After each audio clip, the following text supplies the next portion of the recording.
Morning, my name is Brian Litchfield, Transit Director for Chapel Hill Transit, and I'm here this morning with Mayor Howard Lee, who is the mayor of Chapel Hill from 1969 to 1975, and amongst other things was instrumental in helping start the Chapel Hill Transit system, something that is a major part not only of the transportation network for Chapel Hill, Carborough, and the University of North Carolina, but is also a big part of just who we are as the town of Chapel Hill. So it's a pleasure to be here with you, Mr. Lee, and opportunity to give you a chance to tell us about the Chapel Hill Transit system and your influence on getting it started dating back in, early on in your administration in the early 70s. Well, I'm so delighted to be here. I'm absolutely impressed with the facility, which I had not seen before coming. But this is certainly an impressive symbol of progress that has been made in expanding and developing the transit system. I guess the thing that probably impacts me the most is that even when the idea of starting a bus system in Chapel Hill was being entertained, I wasn't sure that we'd ever be able to pull it off. But it made a good campaign conversation, and I could talk about visionary things that I would like to do for Chapel Hill if I indeed became mayor. Now, I have to tell you that in spite of all of the great boasting I did about how we were going to accomplish these great things, I wasn't sure I'd ever be mayor of Chapel Hill. And so I felt comfortable going out with these great ideas and this long list of things that I wanted to achieve, because I didn't think I'd be responsible for implementing them anyway. My goal was to get my opponent, Roland Geddes at the time, to commit to doing some of the things that I thought needed to be done in Chapel Hill. The bus system was an idea that grew out of conversations with various people in the community, students especially. The university had really decided it needed to provide transportation for students, number one, to move from place to place as Chapel Hill was growing. But the other piece was the university was starting to really feel the pressure from students bringing cars, especially first-year students, and felt that we needed to think about that. But also the town was feeling the pressure of dealing with parking problems related to the expanding student automobile population. Neighborhoods were really upset because students would park their cars in front of the houses and sometimes in front of driveways. Yeah. And so there was a need to think in terms of public transit in Chapel Hill. Now, the idea was not new. Chapel Hill had done a transit study years before and had this expansive thought about having small buses, jitney buses type, running around Chapel Hill. But the idea never really took shape because the ability to determine how funding would be generated never really materialized. So I come along with this campaign idea and threw it out. I had a lot of support from people like Terry Lathrop, who at that time was with the university, and a number of other people who thought it was a good idea. And so the idea, of course, took shape after I got elected. Now I had to deliver on all those promises I'd made, including the bus system. And a lot of people didn't let me forget that either. Right. So I formed a committee early on to really think about how we could move forward on this, and then realized there were a number of challenges that I hadn't even thought about. For example, we had all thought we could increase the property tax and we could fund the original system. The university had indicated it would certainly be happy to be a major player in helping to develop it. So it was a combination between the town and the university. There were many people in the legislature who were not amused by the idea of the university and the town putting a bus system together. They didn't have much of a problem with buses running around campus, but they frankly didn't see the legislature having a role or approving a role with the town of Chapel Hill having to increase property taxes, and we had to get permission from the legislature. The committee did a great job in putting together a plan, and I had the responsibility of going and lobbying the governor and the leadership of the legislature. I met with the lieutenant governor at that time,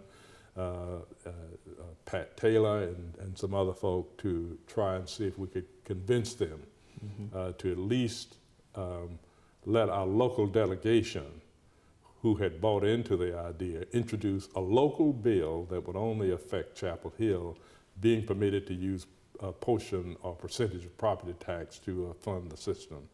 And that's basically how the idea took shape. I was lucky. I had a very friendly, transportation-friendly Board of Aldermen, as it was called at that time. Luckily, a number of the people who sat on the board had endorsed the transit concept during our campaign, and so I did have the majority vote going forward to get whatever I needed through the town of Chapel Hill. I was able to pick up a fifth vote, which surprised me, from a fellow by the name of George Coxhead, who was a Republican, the only Republican at that time on the board, but became a very close friend. And then, of course, Ross Scroggs and some others came on board as well. So we didn't have a split council when it came to voting the transit idea. So there were two things. One, we had to go to the citizens with a referendum in order to use property taxes after the legislature approved it. And then we had to work to negotiate agreements with the university. And that, of course, came around fairly quickly. And once we got to that point, I then proposed to the Board of Aldermen that we should run a test system prior to putting the item on the ballot for a vote by Carver in Chapel Hill. And that was an agreement. But I also asked them to appropriate $14,000, which would allow us to bring in some test buses, and that those test buses, as proposed by the committee, would be put on the street leading up to the election, so that on election day, people could ride the bus to the poll to vote for this referendum. Great idea on paper. And so with agreement, I then had the task of going to Atlanta, where we had found some buses by certain members of the committee, and negotiating with the mayor there to sell us 5 buses. Now, we had no idea what we were getting into in terms of buying those buses. We thought they were pretty decent buses because Atlanta's system was actually owned and operated by Georgia Power Company, as most systems during that time were in big cities. And so we thought the buses would be in really good shape. So we sent people down, got the buses, and I'm making some shortcuts here to keep the story from getting too long. We sent some people down, 5 people, to go bring those 5 buses after we negotiated the deal back to Chapel Hill. Great, exciting day. And they got on 85 heading to Chapel Hill, and almost one by one, the buses started breaking down on 85. Well, we got them to Chapel Hill, and everybody thought we would have good success with these. We put the buses on the street, and approximately, I may be a little off on my date, but approximately 1 week before we got to election day, we ran out of money. Oh no. But amazingly enough, as we get those buses running around Chapel Hill, they would break down, and a mechanic would have to go get the bus running again, and people would be stranded on the buses. That was not helping our cause very much. Election day, of course, we had run our course, and the initiative failed in both Chapel Hill and Carrboro. Excuse me. That people thought ended the idea of a transit bus system. But I was determined not to quit. I felt like we had an obligation, and I was also encouraged by members of the Board of Aldermen. I was encouraged by members of our committee that we shouldn't quit. We should keep going forward. So we decided to put another initiative, but leave Carrboro out. And so the second initiative was approved by about 65% of the vote in Chapel Hill, which was encouraging. And that, of course, started us down the road of being able to go and buy additional buses, expand those systems to the university, and of course move forward. It was a great day to be able to do that. So in 1974, to me, it was a great day because we were still using some of those old buses. And of course, if you've looked at newspaper clippings, you would see that the buses were there. Yeah. And fortunately, the mayor of Carver, Robert Wells at the time, was very supportive of the idea. And of course, he joined with Chancellor Fairby Taylor and me to initiate that bus system. And of course, the first buses were rolled out, and we asked people to ride them free so they could get accustomed to using the buses. The system itself, I think, brought a new sense of freedom to Chapel Hill, both to the communities that needed some transportation to move to different sections. Eastgate Shopping Center was our major shopping center at the time, and a lot of people in the western part of the area could not get, because they didn't have cars, right, to Eastgate. And this opened up possibilities to them. It opened up possibilities for students. It gave the university freedom to put in a non-automobile policy for first-year students.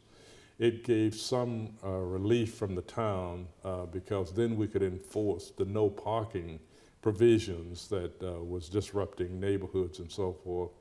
And on that basis, I felt very proud of the fact that we put it in place. I had no idea what the future would be, of course. I like to tell the story that it's amazing that a friend of mine asked me once, why of all things would you, who grew up in Atlanta area, riding the buses, sitting on the back of the bus, never really feeling that you had the level of freedom to sit where you wanted, why would you want to start a bus system? Yeah. It's a hard question to answer, except that running for mayor of Chapel Hill, I learned very quickly that there were so many needs that Chapel Hill should have addressed, which had never really been high on the list of priorities, including improvements, physical improvements in the community. And so a transportation system, to me, I thought was certainly appropriate. I had not heard of a community starting a transit bus system not having had a system in place, and that's what we were able to do in Chapel Hill.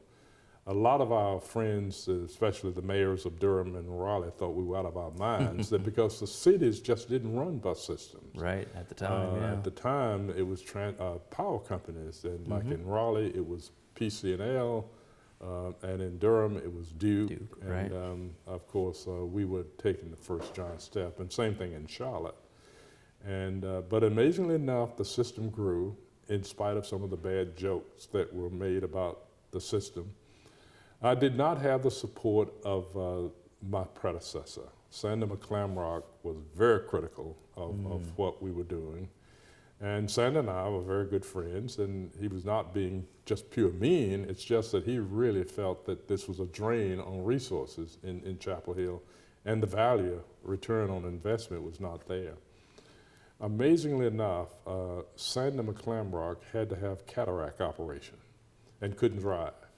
The only way he could get around Chapel Hill was to use the bus system. That's amazing. And so Sandy came to me one day and he said, Howard, I owe you an apology. I just want you to know that I'm a great fan of the bus system. Yeah. And it began to take on a positive approach at that time.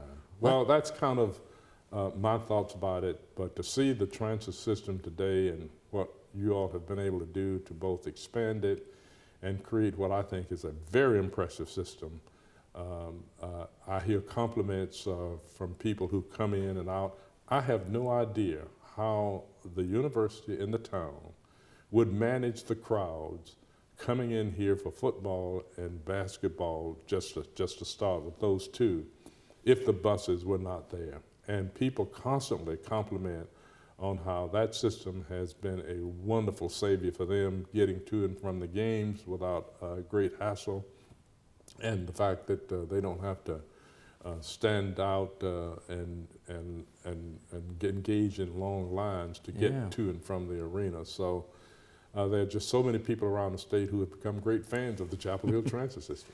That's great. I remember thank you for sharing that history and your perspective on it. I think not only is it important, but it's also helpful to hear it directly from the person that was the kind of the driving force behind that. So 45 years later, we appreciate your leadership and everything that you did to get the system going. And I think it's listening to you talk about that. You talk about the relationship with the university. You talk about the support from the community, and it reminds me that there was a news article or a newspaper article from the early 70s that I was reading that referenced, as you were talking about developing the system, you had once had a nightmare about buses running up and down Franklin Street empty. And I'm sure you probably had other nightmares or challenges as being mayor at that time. But as you said, yeah, it's hard. Could you ever have imagined that going from that kind of making a statement about the nightmare of empty buses to a system today that operates, almost 100 buses fare free and carries almost 7 million people a year? I mean, it's quite a transition there in a fairly short amount of time. Well, there's no question that the system itself was the brunt of many jokes. The newspaper once carried a strike at the system by proposing a question: what's big, yellow, and runs up and down Franklin Street empty? And the idea was a Chapel Hill bus. So there were a lot of puns, but also good-natured puns too. People just felt that we had overstepped, and there were times when I thought, boy, this is not going to serve me well long term. Yeah. And I felt if I ever go for another public office, which I did later on, I'm going to hear about this bus system and the wastefulness of taxpayers' money. But then Chapel Hill's system grew quickly. And of course, I was very proud to read a newspaper article where, and I can't remember where it was, that said Chapel Hill had grown to become the second most used system in the state of North Carolina. Still is. Yes. I don't know if that is still the case, but at any rate, that started to bring some redemption, and that started to give comfort to people who then realized, hey, we may be onto something here. I think we owe a great deal of credit to the university and the chancellors at the university, several of them who very much refused to cave to the pressures they were getting for the university to pull out and do its own thing. Mm-hmm. And it could have been so easy for them to do. Chancellor Taylor, to me, was a real stalwart who just hung in there, even though people were putting pressure on him to back away. We were also negotiating at the time about the university doing other things to support the town in lieu of taxes that they were not being charged. And the university was just always there. But without the university support and engagement, the Chapel Hill transit system wouldn't be anywhere near what it is today, I think, because that, to me, as you've referenced, is certainly a major part of your operating funds. Yeah, I think also part of the story that you were telling about being able to go to Atlanta and purchase buses that you rode on as a younger person, and at the time were required as a result of who you were to ride in the back of the bus, to be able to buy those, right. And even though they broke down and had other challenges on the way here, but to be able to bring them then to Chapel Hill, a place where you were the mayor, right. To be able to implement those, that had to also be something. Talk to us a little bit about that and kind of your thoughts on that and how that felt. It was, excuse me, it was a wonderful feeling. When I was negotiating with Sam Lassell, who was the mayor of Raleigh at the time, an experience came back that I had on a bus. I was traveling from Decatur to Atlanta, and I always resented having to sit on that long seat at the absolute back of the bus. I just resented it. I'd always get as far forward as I could, knowing I was testing the system. And one day I was sitting in a seat just in front of that long bench bus system in the back, and a female got on the bus. I thought she was more of mixed. She looked white, but she really, I don't think was, but I couldn't prove it. And she sat down beside me. And all the black folk were sitting on the back of that bus on the seat.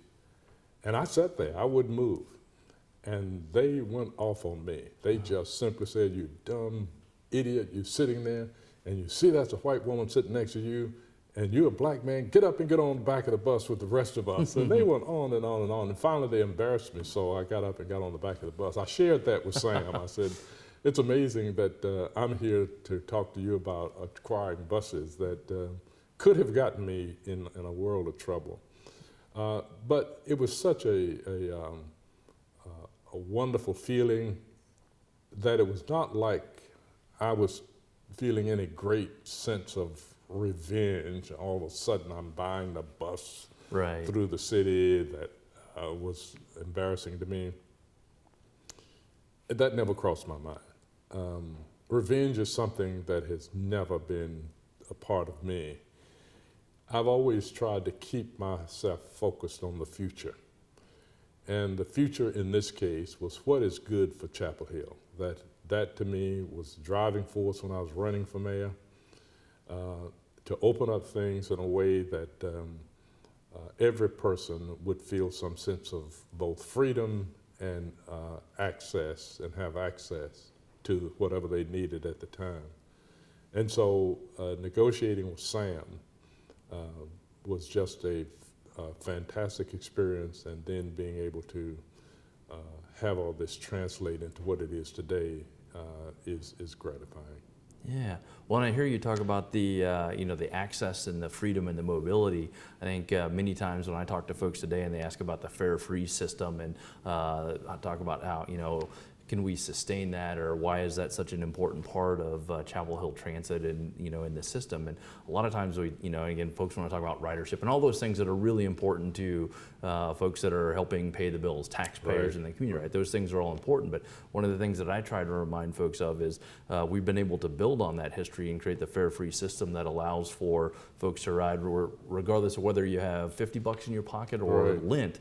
You can ride, and we've created as far as you talk about social justice and equity, we have that system that's there for everybody now. And again, we can walk out today and hop on a bus dressed like you and I are, or you can hop on with next to nothing, and you can get to where you need to go, and you don't have to worry about finding the money to do that or filling out a form to prove that you need a reduced fare. You just hop on and ride. And I think hearing you talk about the freedom and access shows again the importance of the system in maintaining the fare-free access as well. So those that want to use the system can, and if they choose not to, that's their right as well too. But everybody benefits. Yeah.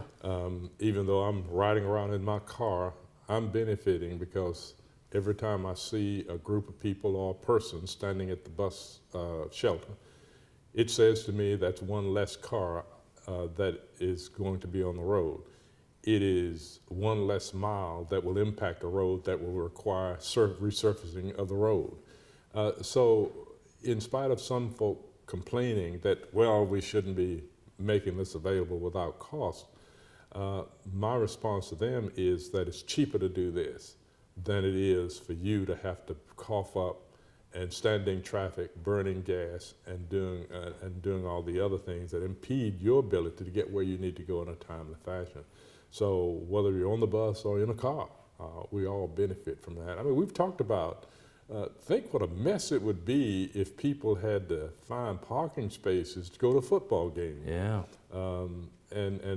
Because of the bus system, people are able to move around the system unimpeded. And that, I think, is the message we have to keep getting across, is that people are supporting each other, and every system has a benefit that impacts on the other. Absolutely, especially from an environmental standpoint Yes, too, as you're absolutely. talking about that folks that are, not only do you benefit by not having all those vehicles on the road, but you also, there's a substantial environmental benefit. And kind of leads me to think about too is we're in the process of acquiring and testing electric buses, which we've had hybrid buses for several years. We were one of the first systems in the state to try those out, and now we're transitioning to utilizing completely electric buses. And I remember remember looking back at some of the historical documents, and I think when the system was started in '74, y'all received a grant from the federal government for just under $900,000, and that helped buy several buses, helped build a maintenance facility, and today that would help us buy about one electric bus. But that's also again showing where we're able to continue to build on the previous leadership and the previous dedication to trying and testing new things, and it's really exciting for us to be able to build on that history and try things like the electric buses and present them to the community to try out as well too. You know, I was very blessed, and I'll always give credit to Duke and my wife sometimes, who's a very strong person for Tar Heels versus. Like I say, you did just say Duke, right? You said, okay, Duke. We don't have to try. Yeah. He purposely said Duke there. I purposely Okay. said Duke. All right. Duke, I was in the administration at Duke. Right. I moved out of academics into administration. I was there for 10 years. I was there during my entire time as mayor. Duke freed me up to be an effective mayor, even though that sometimes it may have interfered with my responsibilities to the university. And so I spent a great deal of time in Washington lobbying the Department of Transportation, lobbying the Interior Department, and just doing a number of things.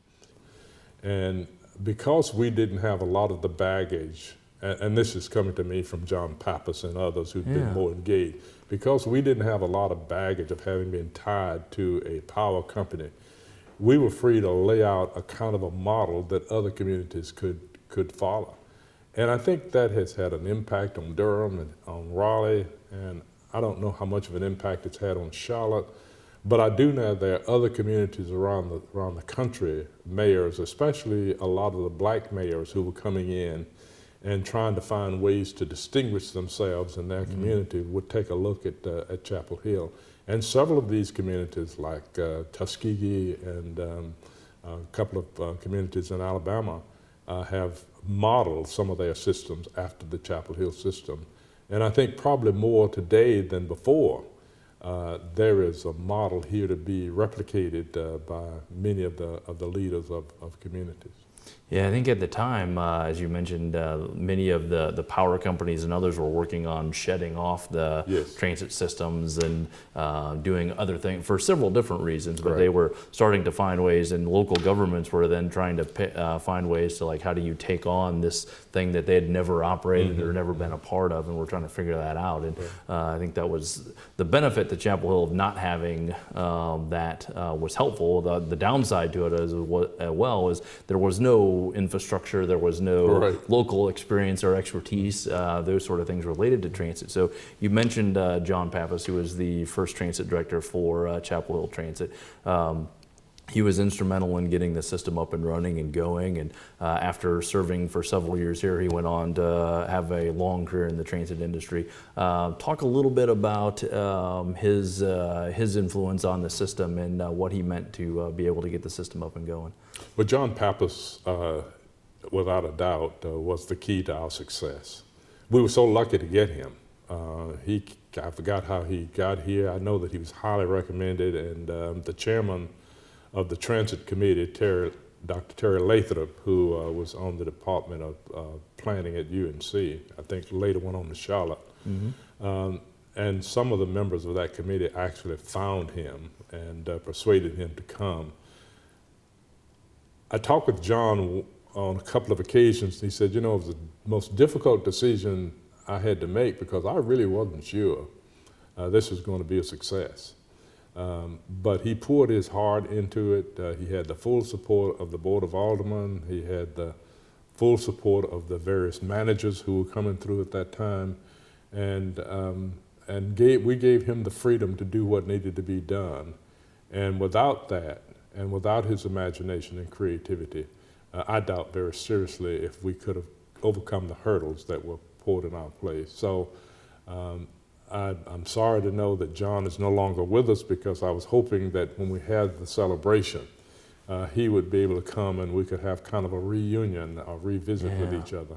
But I'll always remember him as an individual who made so much of a difference in keeping my faith and encouraging me to hang tough and advising me on how, as mayor, I could be instrumental in helping him do what needed to be done. That's a great story, and I think that's something that we'll be able to share with his family. As you mentioned, he passed away recently after a battle with cancer, and it was interesting to hear you talk about how he was instrumental in helping you. I remember after I first came here, I didn't know John before I came here, but I'd met him at a conference and was talking about being in Chapel Hill, and I remember him telling me, he's like, there is no other place like Chapel Hill. There are places that try, but there's no other place like that, and it's a place that you and your family will love, and encourage me to really spend some time here. So it's great to hear that 40 some odd years later you do that.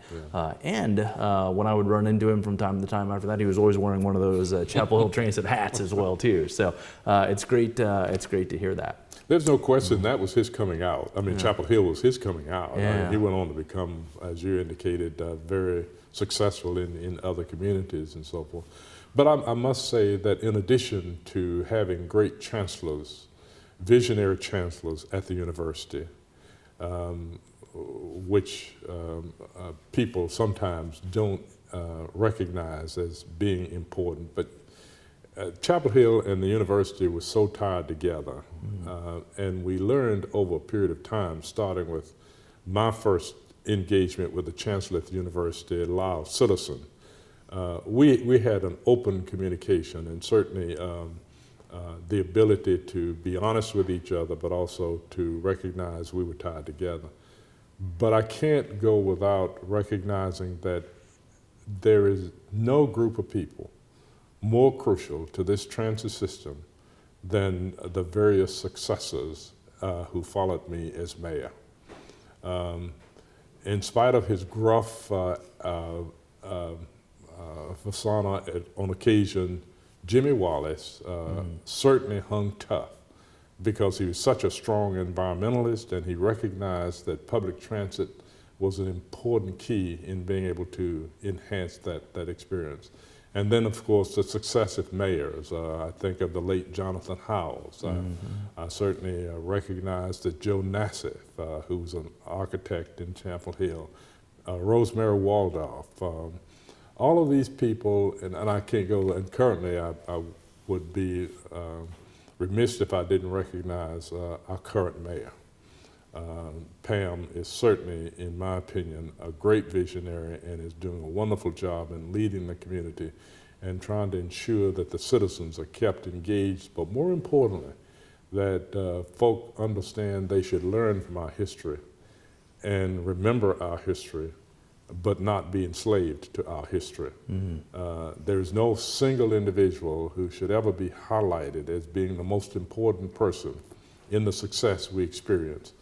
But it's a success of individuals who pour their heart into this responsibility.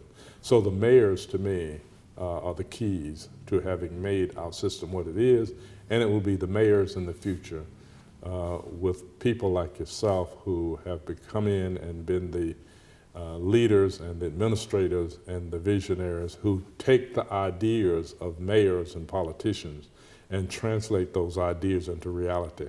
It's great to have ideas. It's great that I could come along and say, yeah, we're going to have a transit system, but it would be nothing without you and the John Papases and the people who have come along to be the executive directors, who live with this every day, day in and day out, but who, without a doubt, without your skill and your talent and your engagement, make it all possible. It was very kind of you. And also, I'd just add to that I imagine my predecessors would not have been able to do what they were able to do without all of the folks that make the system happen every single day. Absolutely. The bus operators, the mechanics, the folks that, the frontline team members that pour their heart and soul into making this system work. And it's always fun to be able to ride the bus or be out in the shop and talk to folks because you hear them talk about how important the system is to them, not necessarily from how they use the system, but that they're part of something that is bigger than who they are, and it supports the university and the community. So it's great to hear. It's great to hear that. It's also, I think, one of the things that's been really that was really attractive to me in looking at Chapel Hill as a place to come is when I would read the newspaper articles or others. There was the leadership beyond, at the elected level that was talking about not should we do transit or is this a okay idea or that sort of thing. It was talking about we have a pretty good system. How do we make it better, or what's the next thing? And I think that is building again on that history is something that we're challenged to do that every day, but it's also something that I look at it's a legacy that we've inherited that is important to us to be able to continue to build on that because we can't just sit on this and say, hey, we've done everything we can do. This is pretty good. We have to keep getting better. Yeah. It's interesting. There's a human interest story that my wife, Lillian, reminds me of, that one of the first bus drivers was a lady, and I cannot think of her name. I have a lot of intellectual interludes these days. That's okay. So I can't think of her name, but she was one of the first drivers, if not the first, female driver who had a reputation of absolutely being a marvelous individual who was always trying to be helpful and who stayed with the system. And Lillian, my wife, tells me she most recently I think, retired. I wish I could think of her name, but Lillian will remember it. And I thought that's a wonderful story because when we started the system, she came on board and she never left the system. But I think that's indicative of the wonderful bus drivers as well as the mechanics who've kept these buses going and others. I can't name all the people that you can. But that is also a wonderful human interest story of how they have certainly been good citizens and recognized as being helpful individuals. But it kind of comes full circle because most recently I've been impressed with the number of bus drivers in various cities who have been rescuing little kids, which says to me that there is no greater group of eyes and ears that are constantly surveying the needs of the community than bus drivers who are traveling around and who are willing to risk themselves to service and be more than just a driver of a bus, but a real caretaker of the community. And I think if we forget that, we certainly will lose a lot in terms of value. So I'm just proud of what you all have done, how you've done it, what you've given to this community. And long after I'm gone, I hope that people will know how many hands were in the cake that ended up being so tasty and certainly still serving very well the needs of the community. Well, not only there were a lot of hands in it, but I think you were the lead baker at least in getting that done. I'm not one who thinks that we are very smart by destroying all the Civil War monuments because future generations need to know the history of what we experienced in getting where we are. But that's neither here nor there. But I do often think about how we can ensure that people both appreciate where we started, the journey we made getting to the present, and when they come along, to recognize that there was a lot of sacrificing, but also a lot of input that will lay the foundation for being great, for things that can come later on. So as you look back and survey the present, what do you think is the possibility, and what do you see as the future going forward for Chapel Hill Transit? That's a great question. It's a big question too. I think again we're fortunate to have the system that we have in place today as a result of not only you but many folks that came after you helping create the system, and the great partnership between the town of Chapel Hill, the town of Carrboro, and the university that has helped sustain us to the point where we are today. And I think you'd mentioned earlier about the working closely with the university. I think one of the things that is so important for us to maintain going forward, regardless of what the system system is, regardless of how we provide service and that sort of thing, is that partnership. Because again, as individual entities, we would not be able to have the system that we have today, and we would not have been able to achieve the success that we have as individuals. There's a lot more power in us working together. So for the future, I think as long as we continue to maintain that relationship, there's a lot of opportunities and success there for us. We're beginning to move into testing new technologies such as electric buses. I think we can't do that fast enough. I think not only from an environmental perspective, but just personally, I think that's something that we need to do, and we need to, if the technology works as we believe it will, implement as quickly as resources will allow us to do, because that's something that's not only going to help the system, but it's also going to help. It's going to help my child and generations in the future as a result of moving to a technology to provide transportation for folks that doesn't have the footprint that the current system has today on the environment. We're beginning to explore bus rapid transit, which is utilizing buses in dedicated lanes in main corridors. We've got a current project that's looking at that within the Martin Luther King Jr. Boulevard corridor from Eubanks through downtown, the university, into Southern Village.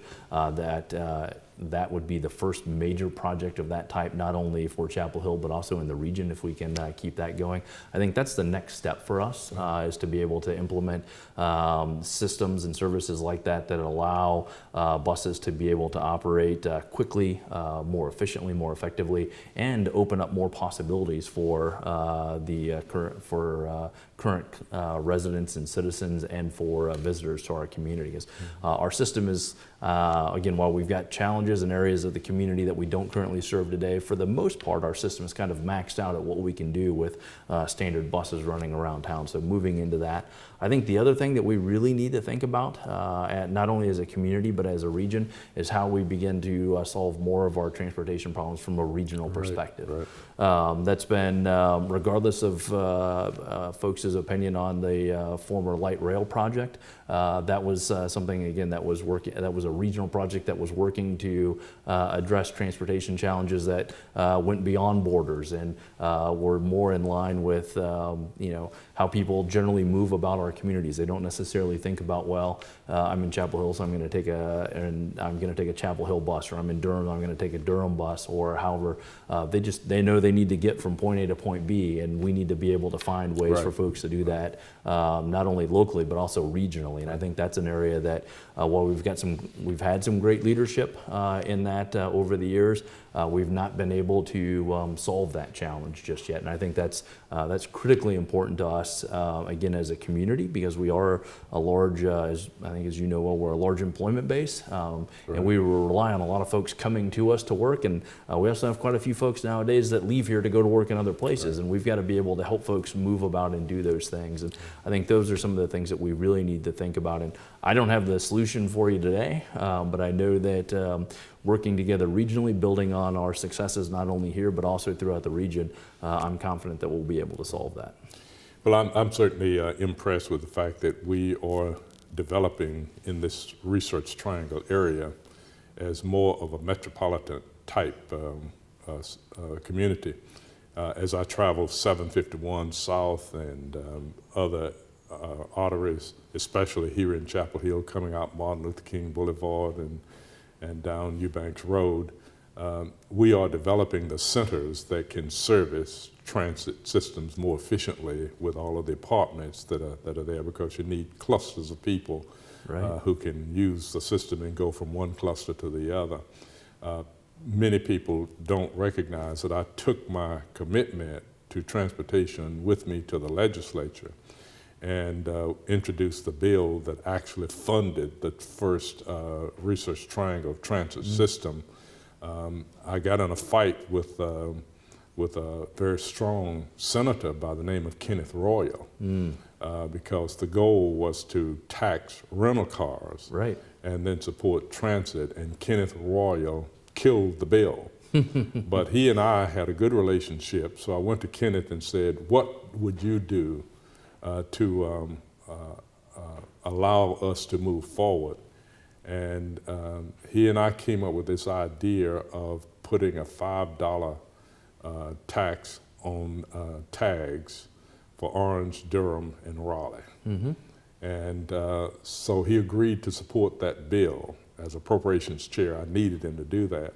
And that's how we got that first bill through that actually funded the Triangle Transit System. So when I see the Triangle Transit buses, I feel so proud of the fact that, that at least he was willing to compromise on that basis. And of course, he was later defeated by Wib Gully, the former mayor of, Right. of Durham, who was a good friend of mine. And of course, Wib came in and we worked on making sure that. So I think the nucleus is there. The other piece that I think is starting to rise up as an important part of the Chapel Hill system is that the original plan, as produced by the committee, called for park ride lots. Mm-hmm. And I see those are beginning now to take greater shape, and that to me is going to be the key. I think that's going to be the key for many metropolitan areas, especially major cities, to be able to have these park ride lots. And so guys like me who love their cars would be able to go to a lot, jump on, and move. Because I love riding the system when I go to Washington and Atlanta. Yeah, absolutely. Well, and you mentioned Wib Gully helped with the regional system. So he went on to become, after that, he was also the lead attorney for Yes. Go Triangle, or Triangle Transit at the time, now Go Triangle as well too. So Yeah. it's amazing that you had not only the influence on the system here, but also on the regional system. That's a big part of our transportation network today as well too. Right. So. Well, again, thanks again for your time today. It's been fantastic to be able to sit here and talk to you, and I'm sure we could continue this conversation for a long time, but appreciate your time in doing this. Again, appreciate your leadership in helping establish the system and help us get to where we are today, and I hope we can continue to build on what you laid the groundwork for, so thank you. Well, I look forward to being around and seeing the great work you do in the future. Well, thank you.